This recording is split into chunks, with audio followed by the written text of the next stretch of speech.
How, as prosecutor, have you or would you utilize plea agreements? How often, under what circumstances, what are the pros and cons?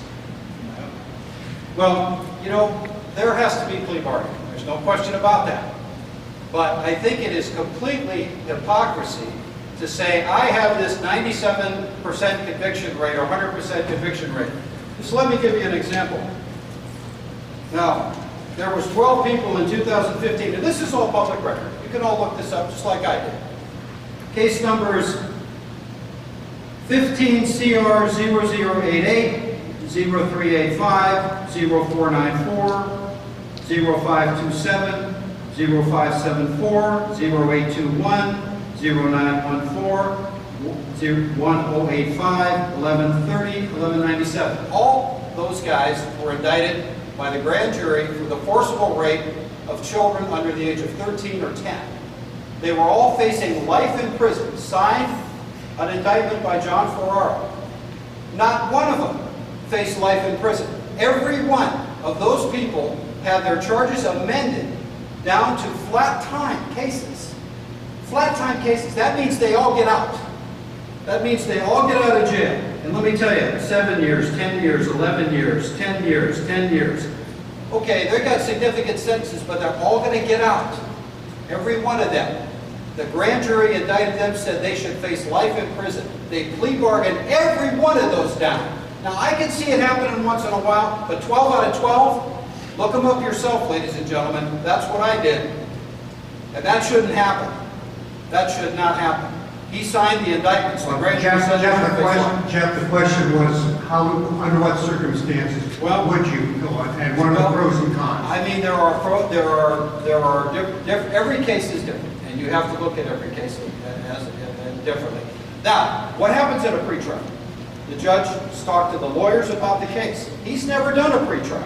I've done 1,000 pretrials at least, so I have much more experience in handling plea bargaining, the actual nuts and bolts discussions that take place with the judges and the defense lawyers and the prosecutors prior to these matters going to trial. I don't think he's ever done a pretrial. John? To answer that, yes, I have done a pretrial. And also, to beat the plea bargainings where he said about the child cases. This is where my opponent does not realize what goes on with the child cases.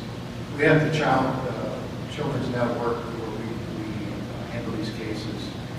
And you got to make sure the child is going to be willing to testify, is able to testify. We work with doctors, we work with psychologists, and we work with the parents or the guardians to see if these children are able to testify. Because if you don't have a witness to testify, the creeps that he mentioned got 10, 12, 15 years, they're not going to get anything if you don't have those witnesses. And sometimes, if you don't have those witnesses and they can't testify, you're going to have to make a plea bargain to go 10 years. And when they get out, they're registered sex offenders. That's what Mr. Jakmides doesn't know. He should know. He's probably represented most of those people there. I haven't represented any of them. He knows that's not true. Gentlemen, But that is, on that part, it's very important to realize when you're dealing with children, we're dealing with a very sensitive issue. For him to bring that up, it's a perfect reason why plea bargainings are made in those cases. In other cases, plea bargaining is necessary because you might have, say, 3 defendants in a case, and the driver, there's 2 shooters. You might have to make a deal with the shooter to go and get the ones who actually did the shooting. So those are instances where we have to really make the hard decisions as prosecutors. I've been doing it like for 28 years now. Nothing is reduced without checking with me or my assistants, and we do that. And again, plea bargaining is just, it's nothing new here in Stark County. You can go all over the state, all over the country, and it's just something that you have to do at certain times.